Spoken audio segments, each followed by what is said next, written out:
Bueno, buenas tardes y bienvenidos a otro Viernes Cultural de la Falange.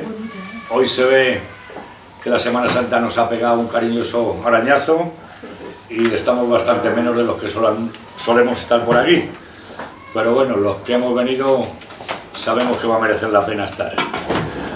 Os anuncio que el próximo viernes no habrá nada, es una fecha muy golosa para hablar de ella sobre la verdad, el 14 de abril, el aniversario del golpe de Estado dado por la derecha implantando la Segunda República, y digo bien, un golpe de Estado dado por la derecha.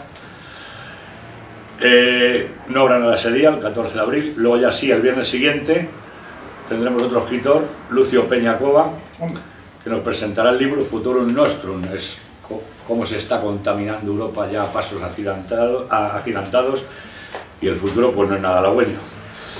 No tenemos novedad en cuanto a los asuntos jurídicos relacionados con los liberadores del nido de ratas de Blanquerna. Y bueno, pues hoy tenemos por segunda vez a Carlos Paz, que tiene estudios en Derecho, Historia del Arte, es escritor de libros, artículos, en blogs, páginas, etc. Es conferenciante, como veréis ahora, y es viajero donde bebe posiblemente de muchas experiencias que luego cuenta. El libro se llama Siria, entrevistas para comprender un conflicto. En la calle está a 18 euros, aquí nos lo deja 15, como sabéis. Os animo a que colaboremos con el esfuerzo que hacen tanto escritores como editores de los que todavía sienten España y para que sigan agraciándonos con sus trabajos. Quiero decir una cosa, el otro libro que presentó aquí, titulado De casi todo y de casi nada, no sé si lo habéis leído, a mí me parece estupendo. Una cosa que sale desde las entrañas, te habla lo mismo de la Semana Santa, te habla de la fiesta de los toros, te habla de los paseos por las tardes de Madrid, los tórridos veranos, pero siempre reflexionando con un tono casi irónico, sarcástico y sobre todo muy castizo, muy español. Te habla de los 7 pecados capitales en 7 artículos diferentes contrapeados con otro. Y aparte de este, hoy lógicamente voy a recomendar este, pero el que podáis conseguirlo, y si no se lo decís a él, intentar haceros con el propio libro, que os digo, porque os va a merecer la pena, se lee casi de un tirón y no tiene que ver nada un artículo con otro, y os lo recomiendo. De momento no os puedo decir nada de este porque no lo he leído, la verdad, pero seguro que tiene bastante que ver pues con las formas que ha hecho el otro. Y bueno, pues esto es todo lo que tenemos que decir, aparte de darle las gracias a Carlos y que te escuchamos, como siempre, con mucho cariño. Pues gracias por las palabras de presentación. Esto de las presentaciones un tanto liosas. Estaba recordando una en Toledo, que me presentaron como jurista, como historiador del arte, filólogo, les faltó astronauta y sexador de pollos, pero bueno, también. Pero tu presentación ha sido bastante correcta. El día de hoy nos trae para presentar este libro. Antes de presentar el libro, que lo querría hacer de una manera sucinta, querría hablar un poco de Siria, ¿no? Puesto que no tendría sentido que fuera de otra manera. Antes de nada, dar las gracias, por supuesto, a todos vosotros por haber venido. Creo que soy el conferenciante que menos gente aglutina. Pues no puedes animarte, ha sido la fecha, no tú. Pero bueno, también me congratula eso. Gracias a Falange, que como decías es la segunda vez que vengo aquí, lo cual demuestra que la siento como mi casa por un lado y por otro que tenéis bastante valor. Pero bueno, gracias también en nombre del Frente Europeo de Solidaridad con Siria, asociación que en España yo represento. Trabaja a nivel europeo en muchísimas de sus naciones por la unidad de Siria en defensa de su pueblo y de su presidente legítimo Bashar al-Assad. En el caso de nuestros hermanos italianos, pues llegan a hacer misiones humanitarias en el propio suelo sirio. Quisiera empezar diciendo que el conflicto, la guerra que sucede en Siria, aparentemente nos puede quedar muy lejano. El español medio, y más si se ha educado bajo la LOCSE, apenas sabría situarlo en el mapa, pero la cuestión real es que sí es un tema extremadamente cercano.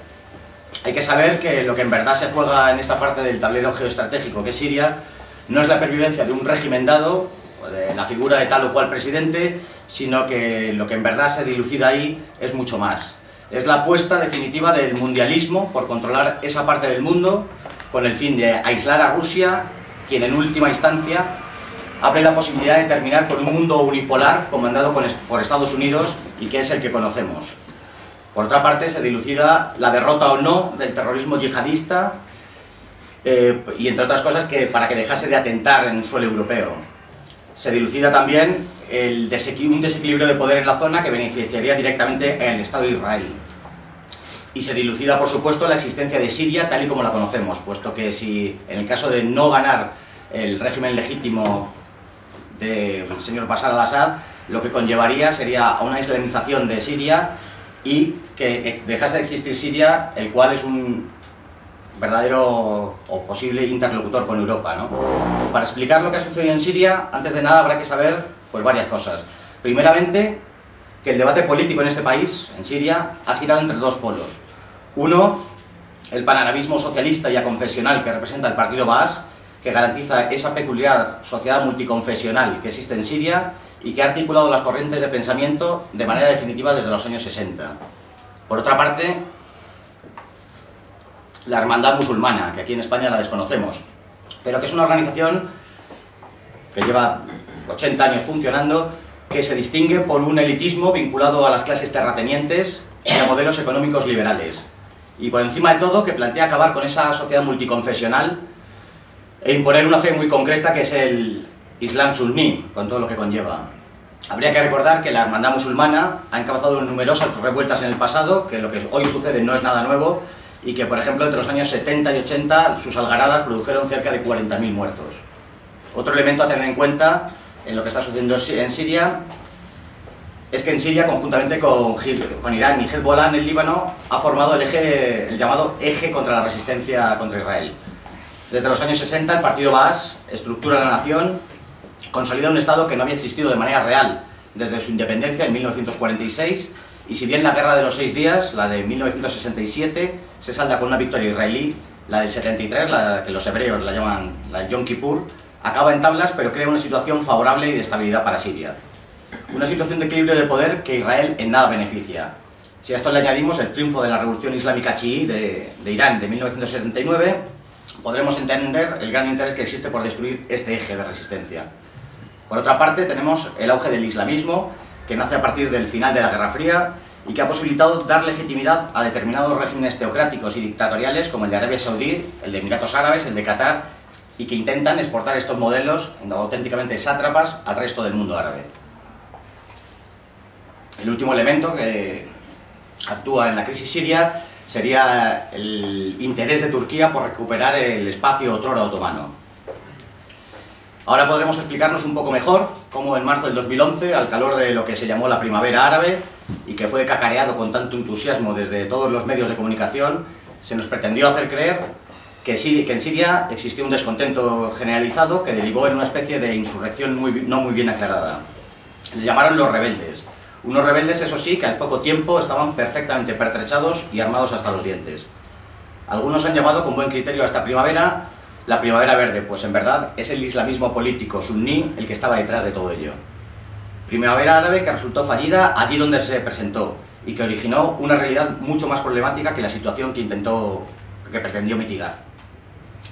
Esta supuesta primavera árabe en Siria fracasa pese a estar apoyada y sufragada directísimamente por Occidente, para al poco tiempo ir cediendo terreno a favor de Al-Nusra, que es Al-Qaeda, pese a que entonces, o desde entonces, se le etiquetase como Ejército Libre de Siria. Viendo el fracaso de tal intento a lo largo del año 2011, aviones de la OTAN sacan a milicianos de Irak y del Estado fallido de Libia y con dinero saudí los introducen a través de la frontera turca en territorio sirio. Era la creación del ISIS, del Daesh. El escenario desde entonces es prácticamente el que conocemos. Hasta ayer, claro. Aclaremos que en verdad lo que sucedió en marzo del 2011 fue que se manifestó un malestar parcial en sectores agrícolas golpeados por la sequía, que Al-Assad realizó reformas económicas liberalizadoras impuestas por el Fondo Monetario Internacional a cambio de obtener unos créditos, y que estos dos elementos, la sequía y las reformas, fueron las verdaderas causas de las manifestaciones que veíamos en la televisión. Hay varias cuestiones sobre las que no se puede pasar por alto, y aunque otras se queden en el tintero, pero que en el turno de preguntas espero que aparezcan, pues quisiera mencionar, ¿no? Para empezar, quisiera mencionar la cuestión de la labor de los medios de comunicación, una labor, a mi juicio, enteramente capital. Una labor de entrada poco clarificadora, obsesionada en demonizar para así derrocar al presidente legítimo Bashar al-Assad, una obsesión no solamente occidental, sino también islamista, que ha llevado el periodismo al campo de la pura propaganda. Unos medios que optando por el corporativismo más repugnante, han confundido de manera constante la opinión. Unos medios que distorsionan la realidad, que confunden la opinión, como decía, con un lenguaje maniqueo, que producen una auténtica manipulación y producen en las mentes de quienes reciben esa información imágenes y clichés intencionados. Así hablan impúdicamente de dictador cuando se refieren al presidente legítimo Bashar al-Assad, hablan de régimen, designando al gobierno elegido democráticamente, como rebeldes moderados, cuando en verdad estamos hablando de terroristas, de Al-Qaeda. También se hablaba de guerra civil, dando a entender una falta de apoyo popular. Todo esto es de una manera enteramente intencionada. Unos medios que han realizado una verdadera propaganda negra, como es llamada en el ámbito periodístico, dando pábulo y citando continuamente como veraz auténticos farsantes. La palma de esto se la llevaría el fantasmagórico organismo que es conocido como el Observatorio Sirio para los Derechos Humanos, que está al servicio de Al-Qaeda directamente. Mencionar, hablando de los medios de comunicación por último, un factor que no puede pasar por alto y que es enteramente peligroso, que es la ignorancia de estos periodistas, ¿no? Pensemos que los medios de comunicación, se puede explicar la ignorancia de los medios de comunicación el primer año, pero al sexto año de guerra, cuando estamos viendo que están mintiendo constantemente, no se puede achacar a la ignorancia, sino a la mala fe, ¿no? Resaltar de otra parte el gravísimo e irreparable daño que contra el legado cultural de la humanidad está sucediendo en Siria, con la destrucción de tesoros artísticos de esa parte del mundo que no en vano es una de las cunas de la civilización humana.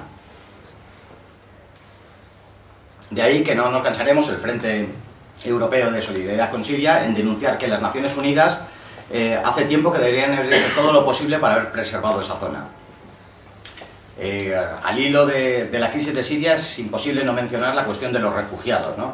Una cuestión políticamente nada correcta, pero que se presenta para Europa como la invasión demográfica más grave hasta allá donde se pueda recordar. Habría que señalar dos cosas. Primero, que es curioso que no sean los países de su ámbito cultural, de su entorno, como dicen los progres, quienes se encarguen de ello. Y segundo, habría que dejar en el aire una cuestión, puesto que si quienes han creado la situación que atraviesa la zona contaban con esta consecuencia, la de los refugiados, me pregunto si no sería muy descabellado pensar que esta consecuencia no estaba ya ideada para desestabilizar Europa, ¿no?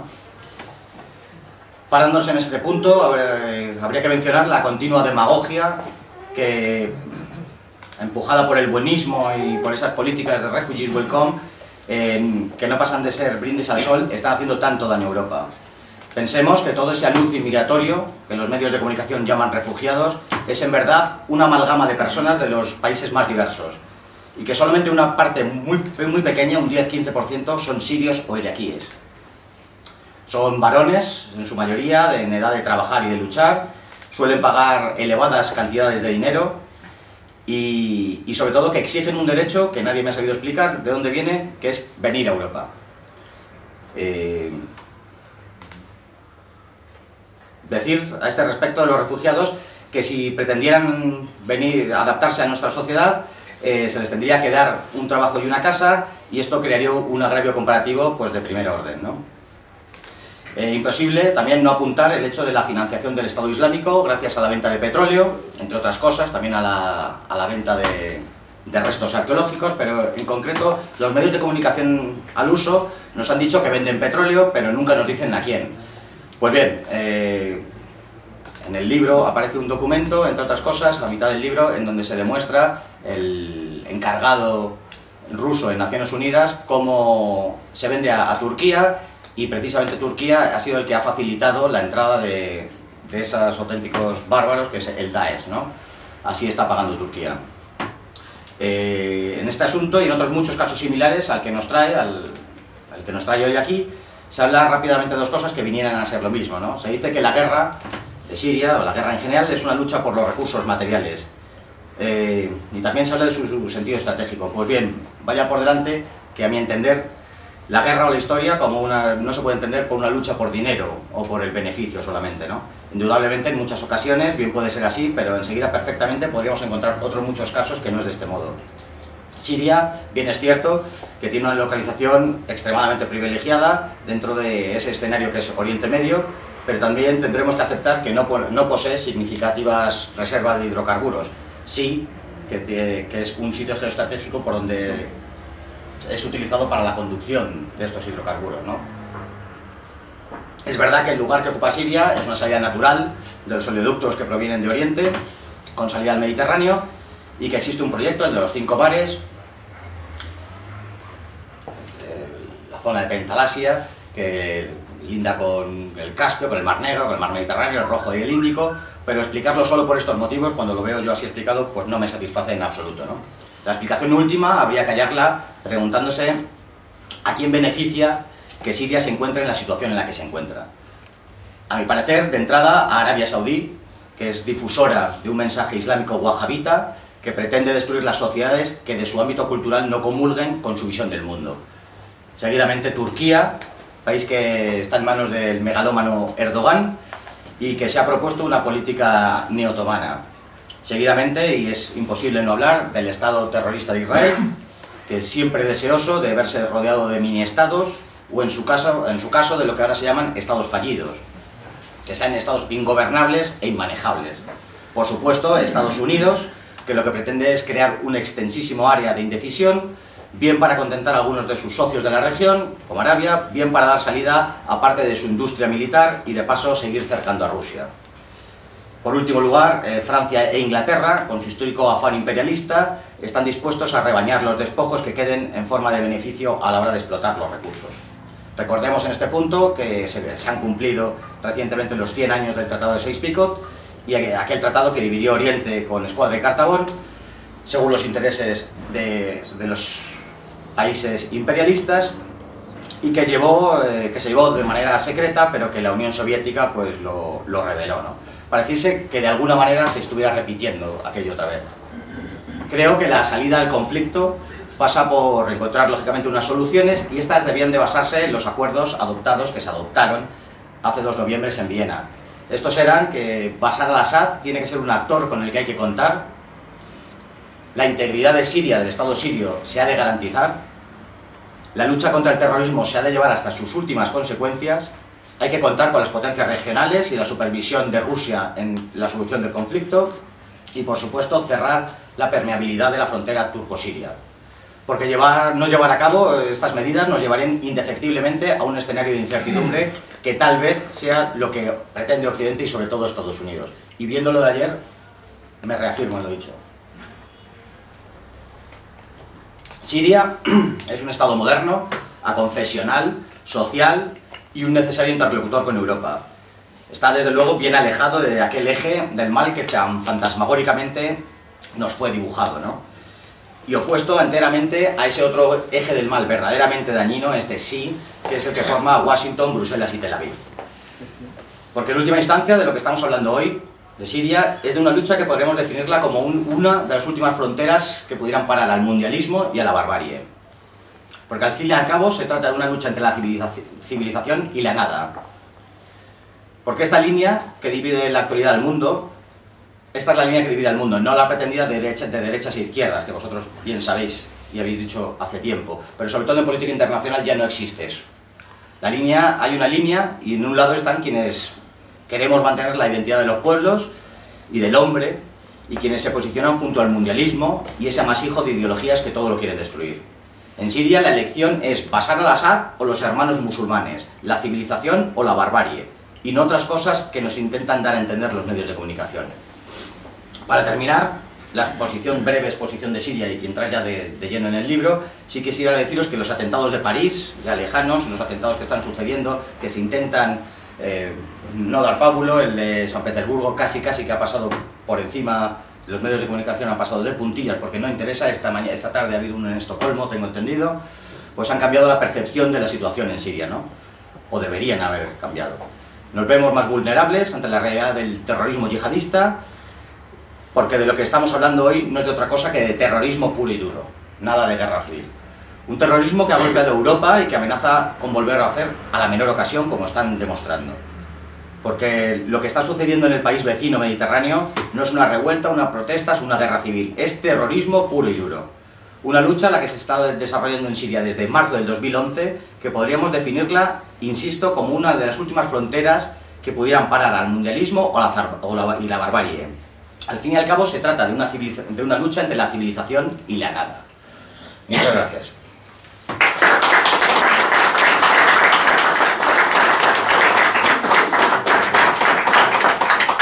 Entrando de lleno y siendo todavía más breve acerca del libro, porque siempre da cierta vergüenza hablar del libro de uno mismo. Hemos venido a hablar de tu libro. Eso sí.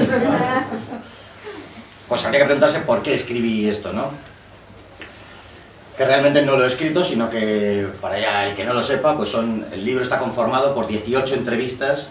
Quise que fueran 20, intenté que fueran 20, pero no pudo ser, básicamente porque uno de los entrevistados era un responsable de la embajada iraní, con el cual tuve 2 entrevistas de una corrección exquisita, pero me enseñó lo que es el significado profundo de la palabra diplomacia. No saqué nada en limpio, podría haber ido 8 veces y no le hubiera sacado la entrevista. Y el otro era Gustavo Bueno, el cual pues tuvo el gesto de fallecer en agosto y también pues me hizo imposible esa entrevista, lógicamente. ¿Quién sale entrevistado aquí? Curiosamente, las 18 personas que elegí en un principio, haciendo listas de quién podían ser los entrevistables, y viendo que nadie me decía que no, pues me envalentoné y seguí. Está Jorge Bestringe como politólogo, está el embajador, por supuesto, de Siria, que no he visto en ningún medio grande que nadie entreviste al embajador de Siria, y me parece fundamental saberlo, por lo menos la postura oficial, la versión oficial si se quiere. Luego podrá coincidir o no con la verdad, yo creo que sí, pero nadie se ha molestado. Hay un responsable de la embajada rusa, está el célebre corresponsal, aunque no quiere ser llamado así, Vicente Talón, está Fernando Sánchez Dragó, está una de las mejores periodistas que están al tanto de la cuestión siria, que es Eva Barlet, está el mejor, a mi juicio, arabista español, que es Serafín Fanjul, Pedro Varela, conocido por todos nosotros, en fin, una serie de gente bastante interesante, ¿no? Entendí que el libro debía ser concebido como un puzzle. No quería hacer de entrada un cuestionario cerrado, puesto que no tenía ningún sentido preguntar lo mismo al embajador de Siria que a un experto militar. Y a medida que se va avanzando en el libro, esas piezas de puzzle que son cada una de las entrevistas, pues van adquiriendo una forma y hacen al final bastante comprensible el conflicto de Siria. Un conflicto que, si preguntásemos a cualquiera, después de 6 años, nadie tiene claro, porque los medios de comunicación, insisto, han querido que no esté claro, ¿no? Han querido hacerlo incomprensible, ya no solamente con un lenguaje saduceo, sino con una intencionalidad de mentir, de confundir, y ahora lo estamos viendo hace 2 días con el hecho que ha vuelto a llevar a Siria a la primera plana, como ha sido la posesión de armas químicas, cosa que no tiene y que espero que salga en el turno de preguntas, y la intervención de Estados Unidos, ¿no? He intentado, por supuesto, que fueran los entrevistados de los espectros políticos más diversos. Está Cao de Benos, el representante oficioso del Estado de Corea del Norte, de ese dinosaurio de la Guerra Fría que es Corea del Norte. Y a la vez está Pedro Varela, que nos habla del plan Kalergi y de ese plan de invadir Europa con gentes extraeuropeas. Hay una representante de la Santa Sede, por lo tanto la visión oficial del Vaticano, en la cual fue la única entrevistada que me censuró preguntas, aunque tengo cierto aprecio, pero me censuró partes también comprensibles. No quiso entrar en cuestiones políticas puramente. Está el historiador Fernando Paz, está el periodista Gustavo Morales, una de las mejores entrevistas, y quise que cada uno tuviera una profesión diferente para que ese puzzle adquiriese esa forma, ¿no? No quería entrevistar a 7 periodistas y 7 cualquier otra cosa. Cada uno tiene una profesión, una dedicación profesional, y creo que eso le da una amplitud al libro bastante interesante. No quise que apareciera ningún político, puesto que no merece la pena gastar saliva en esto, pero los políticos pues te van a contar lo que les interesa en ese momento contar. Por un puñado de votos, por perderlos o ganarlos, pues son son mentirosos por naturaleza, no se les puede pedir que digan la verdad, y además están de lleno, metidos hasta el cuello, en ese horror inquisitorial que estamos sufriendo, que es la corrección política, ¿no? Con lo cual, si no iban a aportar nada, pues tampoco me interesaba.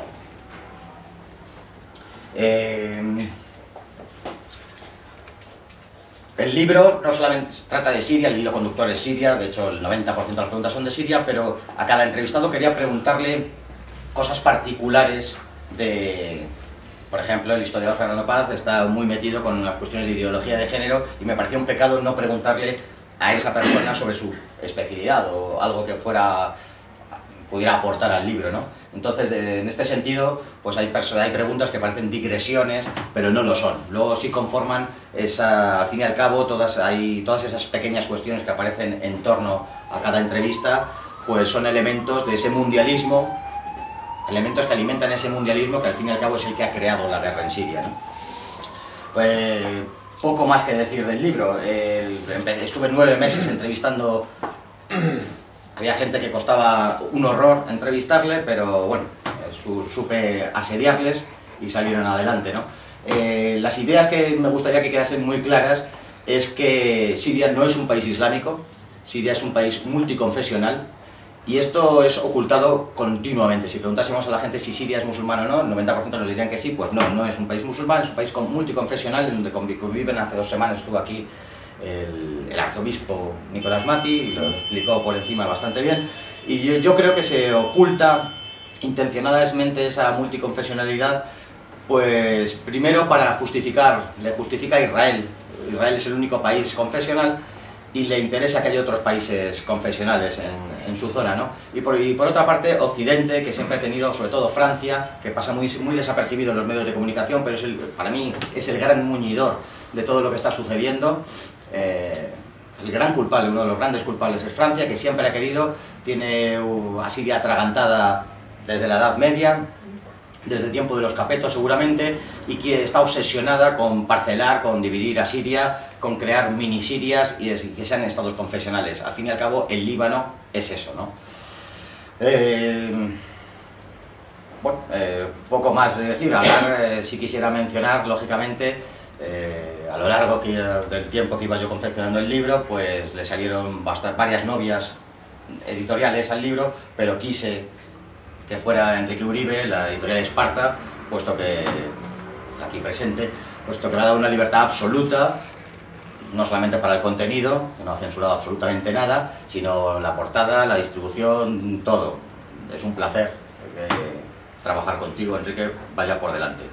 Y por supuesto también otra idea y con esto acabo, que está en el libro constantemente a muchos de los entrevistados, quizá a los demás valía, es que insistir en la idea de que no hay izquierdas y derechas en política internacional, hay globalistas y no globalistas. Hay la gente que defiende el mundo unipolar, horroroso, que conocemos, comandado por Estados Unidos, y los que quieren otras cosas. Y aquí no nos paremos si llevan una hoz y un martillo, si llevan un turbante o si llevan lo que lleven. Todos deberíamos apostar por ese otro mundo diferente, porque aunque la frase sea gargante, es posible otro mundo, pero no el que quiere, no los que dicen esa frase, ¿no? Poco más. No he querido ser imparcial, no soy imparcial.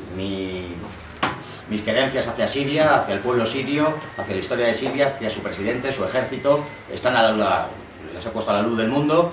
Estoy a muerte, en su más sentido estricto, con Siria, pero lo que no he hecho es mentir. Si en mis viajes a Siria o en entrevistas con gente siria hubiera visto cosas que no me gustasen, la diría. Y no he querido tampoco, como algunos periodistas bastante repugnantes, crear esa odiosa equidistancia entre Bashar al-Assad y ese amorfa nomenclatura de rebeldes moderados que son terroristas. Muchos periodistas, la mayoría de los medios, por no decir prácticamente todos los mayoritarios, caen en esa equidistancia de decir que una cosa es igual a la otra. No, por supuesto que no. Bashar al-Assad, pues el régimen de Siria, tendrá sus déficits democráticos, indudablemente, pero ¿qué os voy a contar de la falta de libertad de expresión que existe en España o la plenísima democracia que vivimos aquí. Pues esa libertad de expresión, esa falta de libertad de expresión que se intenta achacar a Siria no la tiene ningún país. Ningún país puede aceptar determinadas cuestiones y se defiende a sí mismo. Pues Siria también, lógicamente. A este respecto, nada más. Espero que no haberos aburrido mucho y os combinaría a que os acercáis el libro porque merece la pena, sinceramente. Muchas gracias.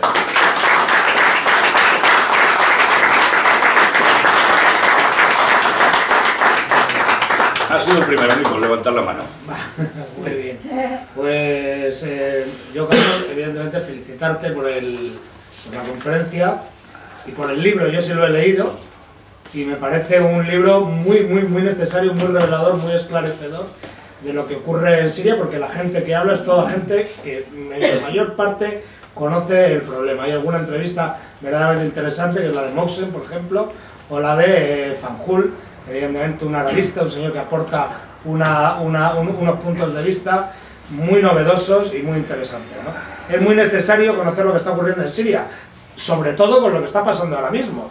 Hoy el telediario estaba totalmente solapado por lo del atentado de Estocolmo, pero realmente el tema del día es que Estados Unidos ha atacado a un país soberano. Luego se preguntan en Occidente, ¿qué hemos hecho nosotros para que nos pase lo que nos pasa? Chicos, pues a las pruebas hay que remitirse, ¿no? Entonces yo recomiendo vivamente el libro de Carlos, porque me parece que es muy interesante y por fin se ponen muchas cosas en claro. Sin embargo, yo no coincido o no veo reflejado el punto de vista que yo mantengo sobre el tema de digamos, el último motivo de la guerra de Siria. Por Irán. Y a mí el último motivo de la guerra de Siria no es tanto Siria cuanto Irán.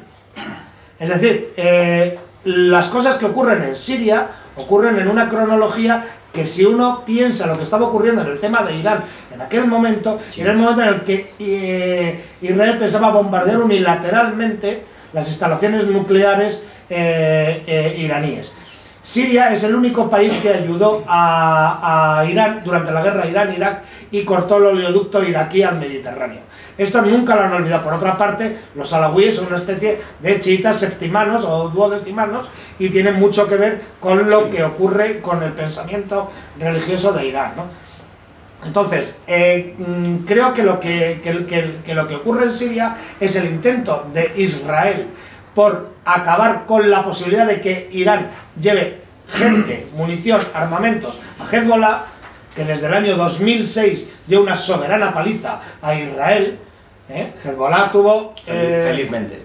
Felizmente. Sí, bueno, Hezbollah y el pueblo libanés tuvo 1.300 muertos. Los israelíes tuvieron 165, el 10% solamente, y tal. Pero fue suficiente para que Israel se planteara no volver a cruzarse con esa gente en el camino. No quieren saber nada con Hezbollah. Sin embargo, sí, Irán está continuamente llevando a pertrechos a Hezbollah. El otro día los israelíes atacaron una instalación cerca de Palmira y los sirios respondieron y por primera vez han decidido que van a proteger su espacio aéreo de Israel.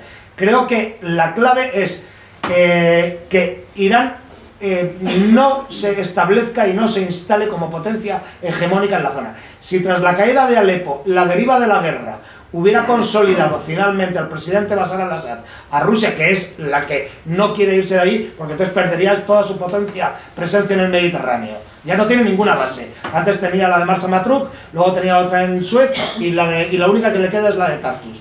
Rusia desaparecería para siempre del Mediterráneo. Pero sobre todo, el eje que forma Irán y Hezbollah a través de Siria, eso para Israel es fundamental que no se produzca.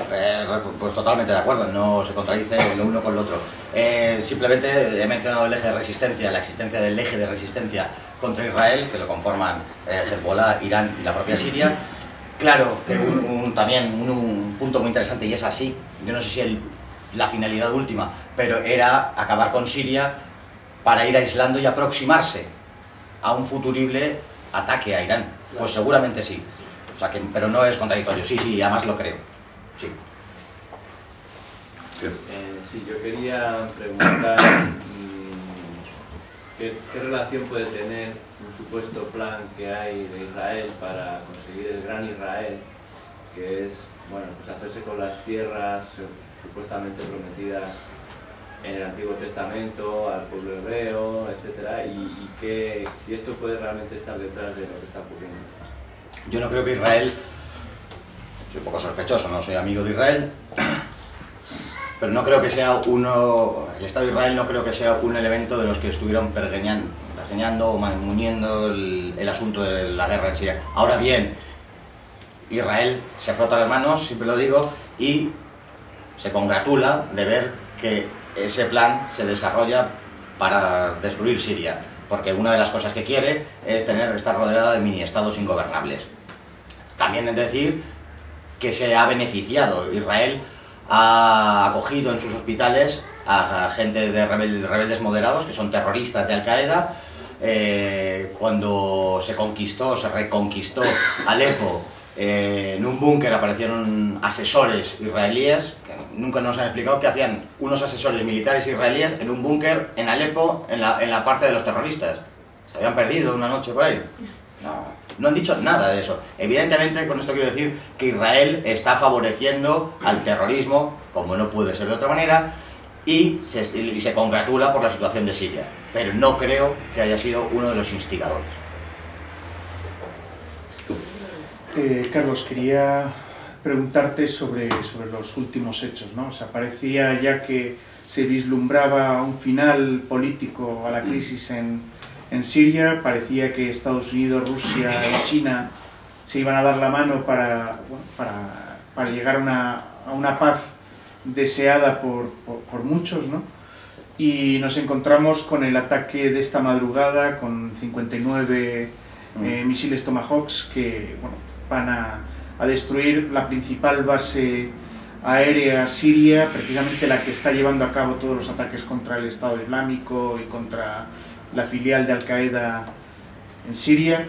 ¿Tú crees que el hecho de las armas químicas ha sido la excusa para un ataque que ya estaba establecido con anterioridad?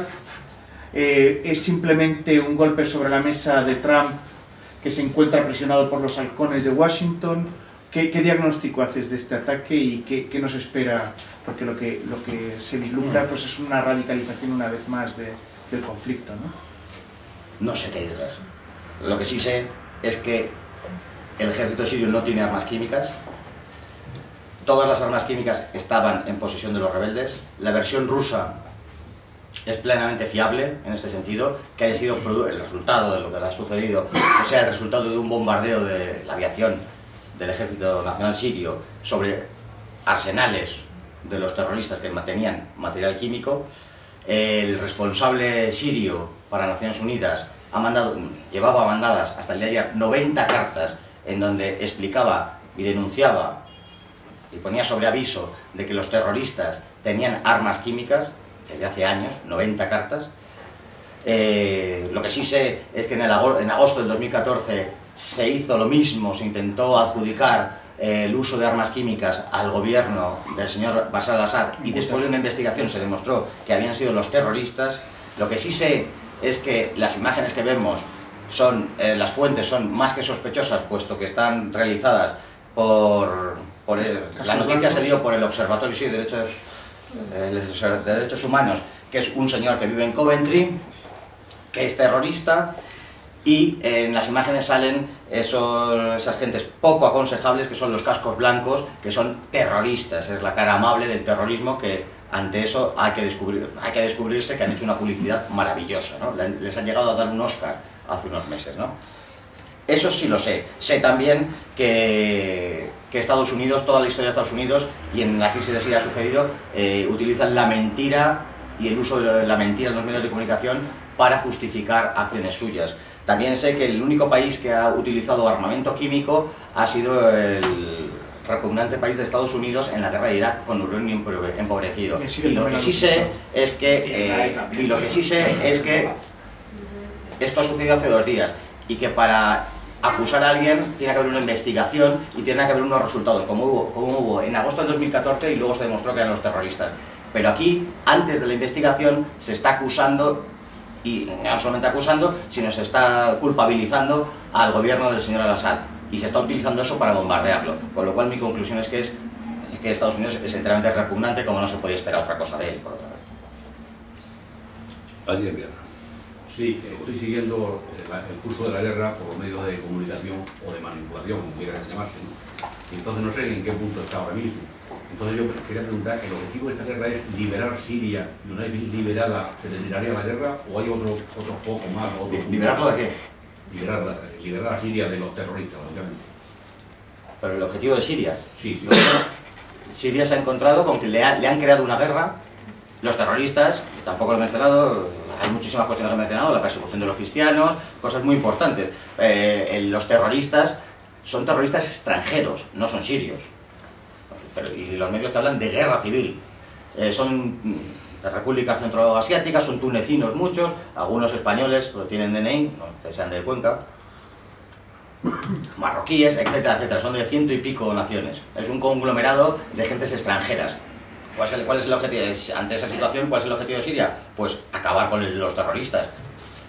Y tanto en cuanto, solamente, aunque fuera por una cuestión de egoísmo, deberíamos apoyarlo, puesto que si Siria acaba con los terroristas allí donde están, nos evitarán que vengan aquí. Aunque solo fuera por eso, deberíamos ayudar, por lo menos solidarizarnos con ellos. Pero el objetivo de Siria, evidentemente, es acabar con esas gentes que les han llegado de fuera, que es que no son ni sirios, y que intentan exportar ese horror que es el Islam wahabita, con todo lo que conlleva. Siria es un país plenamente moderno, en donde, para hacerlo más comprensible, no hay códigos de vestir. La gente viste como quiere, y con eso quiero decir que las mujeres, y doy fe, pueden ir con camiseta de tirantes y la otra con velo, y sin camiseta también. Pueden ir como quieran. El alcohol es, por supuesto, libre. Doy más fe todavía.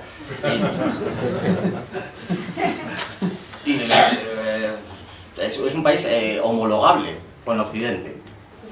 Y la otra opción es Arabia Saudí. Pero las naciones occidentales, democráticas, apoyan esta segunda opción. Esto es lo que a mí todavía no me encaja. Es así, pero no lo sé explicar. ¿Cómo vamos a defender unos regímenes, en el peor sentido de la palabra, medievales? Y los otros son gente de chaqueta y corbata y nos quedamos con el de babuchas y chilaba. Pues es así. ¿Y podrá ser que Arabia Saudí es aliada permanente de Israel? Sí, claro, pero es que el peligro sería tremendo. Por supuesto que hay una afinidad de Irán, de acabar con Irán, de acercar a Rusia, pero no entiendo, el precio sería altísimo. Sería meter un estado feudal, medieval, donde la mujer no tiene ningún derecho, donde no podríamos irnos allí a unos días a pasarlo, frente a un país, que es la Siria actual, o por lo menos la parte que depende del gobierno, que es plenamente homologable a España o Francia. Por cierto, los castigos del Estado Islámico son los mismos que los de Arabia Saudí.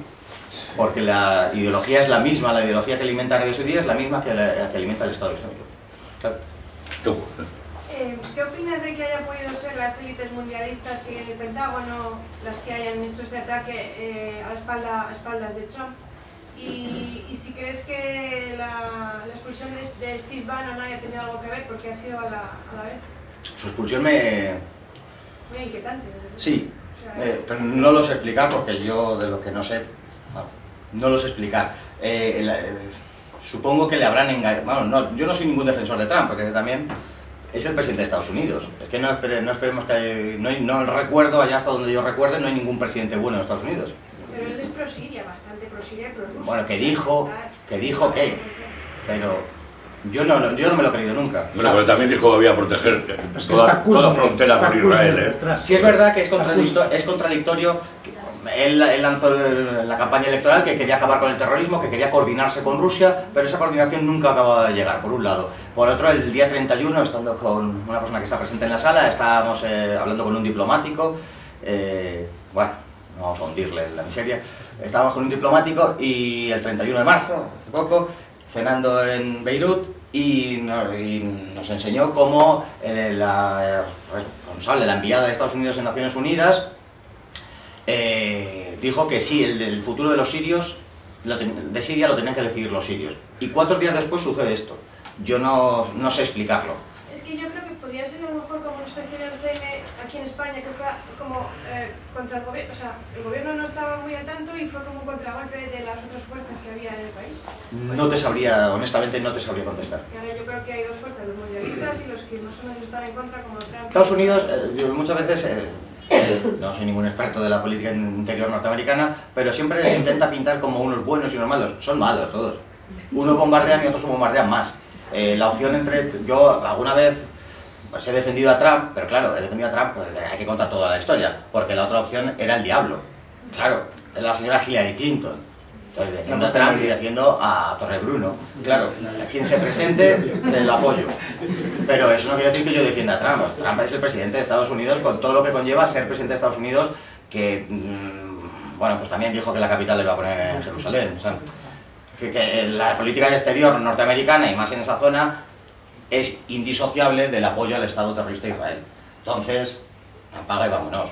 No creo que él sea bueno, de alguna manera entendía yo por su pregunta, como que si él fuera bueno y le habrían engañado. Él... Pues posible. A ver, ¿qué dice? No sé, Es que es el presidente de Estados Unidos. Bueno, ¿ha dicho algo sobre esto? Sí, ha hecho declaraciones. ¿Qué ha dicho? Te las leo. Bueno, Luego te las leo. léeselas después. Luego te las leo. Hombre, si no son muy largas, sí son interesantes. Pues, Ha pedido la adhesión de los países civilizados al ataque que ha cometido. Sí, ¿perdón? Ah, que somos civilizados. Y bueno, etcétera, etcétera. O sea que... Vale. Te toca a ti.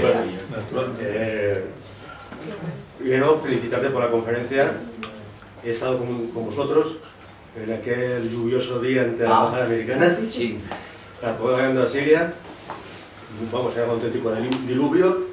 Sí. Y luego, pues yo no soy yo soy defensor que lo que estamos verdaderamente ante no es una movilización, es una plutocracia y de los financieros abrodes, que son los que quieren instaurar su gobierno mundial. Y estoy seguro que todas estas operaciones de la transhumancia de refugiados está el señor Soros detrás, con su garra... Lo ha dicho él. Sí, lo ha dicho manifiestamente. Y luego, pues verdaderamente, la situación que nos viene y está dirigida, ya está, Trump, yo lo siento, pero Trump lo ha ampliado. O sea, el primer movimiento que ha realizado es la ampliación del presupuesto de defensa, como nunca se había hecho en Estados Unidos, de cara a modernización del ejército norteamericano. Eso jamás en Estados Unidos se ha hecho gratuitamente.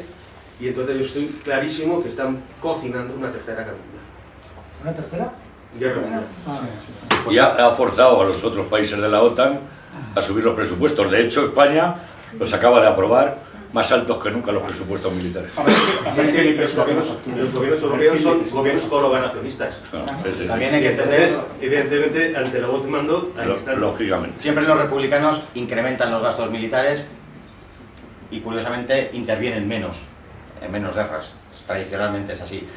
Pero lo que tú dices no es ningún disparate. O sea, y se ha hablado y gente ducha en el asunto ha apuntado hace tiempo en ese sentido. Yo me abstengo, no lo sé. Jefe.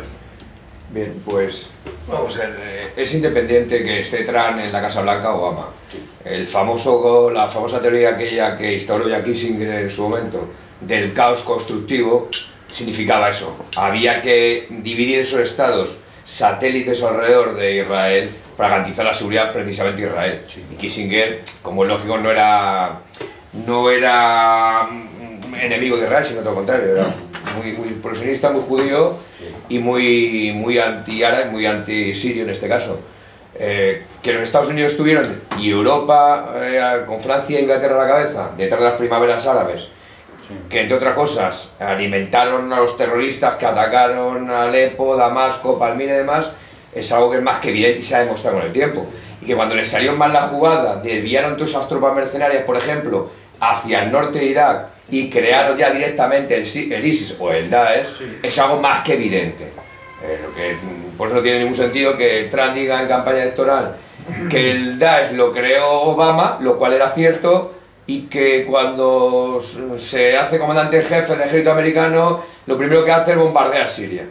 Esos poderes que dominan la Casa Blanca están por encima de los presidentes, no tienen nada que ver.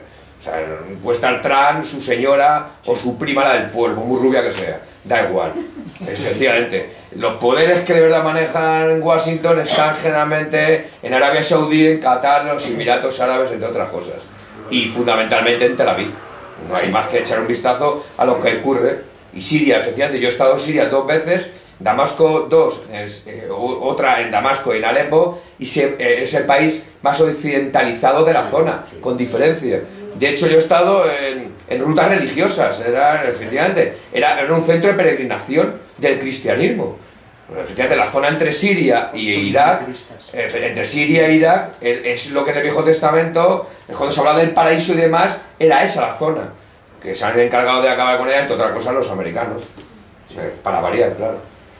Irak y toda esta zona de los castillos de la época de las cruzadas, evidentemente, es la sede. De hecho, yo trabajo en turismo, los combinados que hacíamos siempre era muchísimo más largo todo lo que había que ver en Siria que en Jordania. O sea, se hacían combinados sencillamente porque no podías pasar a Israel. Ya entonces, estoy hablando de hace más de 30 años, no se podía pasar a Israel desde Siria, tenías que pasar por Jordania porque no te podían poner el sello, porque, vamos, el sello ya no es vinculado a Israel. A mí me está pasó. absolutamente prohibido. Hay un territorio de Siria que ha robado Israel, que son los altos de Golán, y técnicamente siguen en guerra. Efectivamente, pero es que además llevan 30 años, o sea, un montón de años desde ahora. Yo cuando empezaron con toda la guerra, con el tema de Irak, con el tema de las armas químicas, dije, la siguiente es Siria, y esto lo dije hace un montón de tiempo cuando todavía Siria estaba en paz. En el libro que recomendabas, o sea, es que se veía venir. lo escribo, y está escrito en el año 2010 o algo así. ¿Se veía venir? De hecho, esta misma excusa de las armas químicas es la que emplean los americanos, como todo el mundo sabe, con la legitimidad que todos sabemos, para atacar Irak. Yo que he estado en el Kurdistán iraquí, en la zona presuntamente atacada por Saddam Hussein y sus tropas, ahí la gente decía que efectivamente que Saddam, sobre todo después de la guerra del Golfo, la primera y la segunda, les dio todo lo que pudo, por el apoyo, como era lógico, al gobierno estadounidense, pero de las armas químicas allí no se sabía nada. Nadie tenía noticia de aquello. La verdad que le ponían a parir a Saddam Hussein, decían que el ejército, como lógico, iraquí les había machacado, como era lógico también, por haber apoyado a la potencia extranjera, pero de las armas químicas no se tenía noticia en la zona. Ni una noticia, ni una. Él tuvo con Pablo Balancos y Nikki Haley, la embajadora, el otro día con fotos trucadas que le habían mandado a los amigos de Coventry. Bueno, ¿alguien más? Cantor. Carlos, ¿cuál ha sido tu mejor o peor entrevista del libro? ¿Ha habido alguna sorpresa? La peor no la voy a contar en cámara, porque no le vuelvo a hacer una. No, te compras solo esas hojas. Pero la mejor, la más interesante es Jorge Bestringe, me gustó mucho hablar con él. Y la más interesante, para hacerte así interesante a su vez, Eva Bartlett, que la entrevista en sí perdió fuerza luego, pero se la hizo en Damasco y había guerra de fondo y se veía perceptible y quedaba muy peliculero, y entonces guardo muy buen recuerdo de esa entrevista. ¿Se anima alguien más? Bueno, pues entonces os recuerdo que el viernes que viene no tenemos nada aquí. Como país católico que somos, por lo menos culturalmente, vamos a rascarnos unas cuantas procesiones, por lo menos para que se jodan los de Podemos.